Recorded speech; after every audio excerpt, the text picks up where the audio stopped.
I've been processing that since I was born. But, you know, the idea behind what I'm saying, let me make it clear what I mean by this.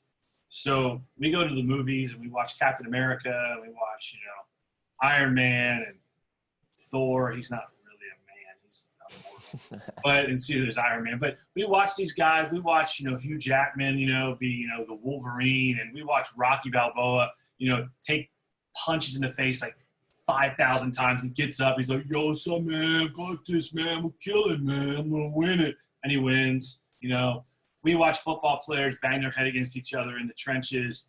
We watch boxers like Muhammad Ali and Sugar Ray Leonard and, you know, Ray Boom Boom Mancini. I'm dating myself. Some of you guys are like, who is that? Go back and check it out. George Foreman beat the crud out of each other. And as men, we're like, yeah, that's awesome. Yeah. And I, you know, I'm guilty too. And so the problem I'm talking about is an emotional connection problem. It's a vulnerability problem. It's a stress-based escape problem. And yeah, I'm still processing it because I'm writing a book called Mind Shift, and it's focused on promising men mind-blowing changes that last a lifetime through measurable results, and based on coaching, tapping models that are non-traditional, that give people the opportunity to really find out, men especially, and I work with women too, don't get me wrong, but men have been kind of a lost breed when it comes to emotional health. We don't need emotional development. We're gigantic.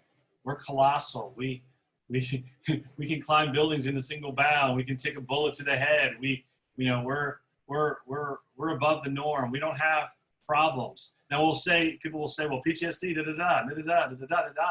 then nothing happens. And so men prefer the opportunity to be helped, but it's got to be done in the proper manifest. It's got to be done in the proper approach. And so what I've been working on is creating that proper approach based on all my trainings and experiences that I've been through with tapping, coaching, my time in the full-time ministry. This is part of what this 7-day challenge is about with men. My time in corporate America, watching the male identity kind of be squashed. Like, as long as you go in the corner and little Johnny go in the corner and behave, everything's fine. But if little Johnny wants to go out and get dirty, then little Johnny he's ostracized. He's a leper. And so when I think about men and the problems we have, it's an identity crisis internally. And it starts with each man individually. And yet then they go out into the world and they're expected to be a certain way, expected to be the breadwinner. They're expected not to have any problems. They're expected to be this perfect, almost like a Mona Lisa painting. And that's just not real. And what real is genuine, vulnerable engagement.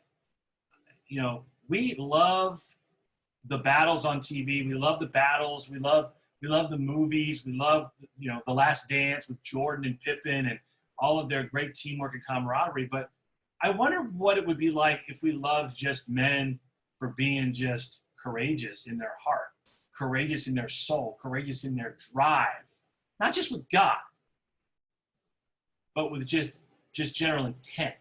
And when that happens, people, they go, oh, you know, that's real. I don't know if I want that. I want to go to the movies and watch that. I don't really want that in my life. And so my goal is to help open that back up. Now, do I think was fixed earlier in the world? I think it was better, and I don't think it's because we're in this day and age where, oh, everything is different. I just think that the longer we're here, the more stagnant people get, the more stale they get, the more robotic they get. And men have to be called to a genuine, you know, fruitful, you know, electrifying, leading, guiding, making mistakes, screwing up, stepping off things, saying things, but then learning how to be beautified through the other side. Like, and I'll leave you with this. I believe that the reason we have a male or a men issue emotionally is because there's not there's not enough focus on their growth internally. And if we can get the health field or even the non-traditional areas to start investing in that, I believe that things will turn for men who have been afraid of their own shadow.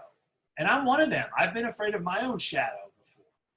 And so I want to bring my story to the public through a book called Mind Shifts. I want to bring it through my business so I can help men predominantly change the game, raise the game for themselves in all facets of who they are. And so I'll leave you with this. There's one guy that if you wanted to emulate, and he's in the movies, but it's not necessarily real all the time, but it is, and it's Hugh Jackman. And Hugh Jackman is what I call a Renaissance man. And people say, well, he's a movie actor. He's not really. Well, I'm talking about his roles and what he does. He's the only guy I know that can sing a song in Les Miserables and then go over and be Wolverine and look like he's, you wouldn't want to like walk down the alley because he just cut your head off.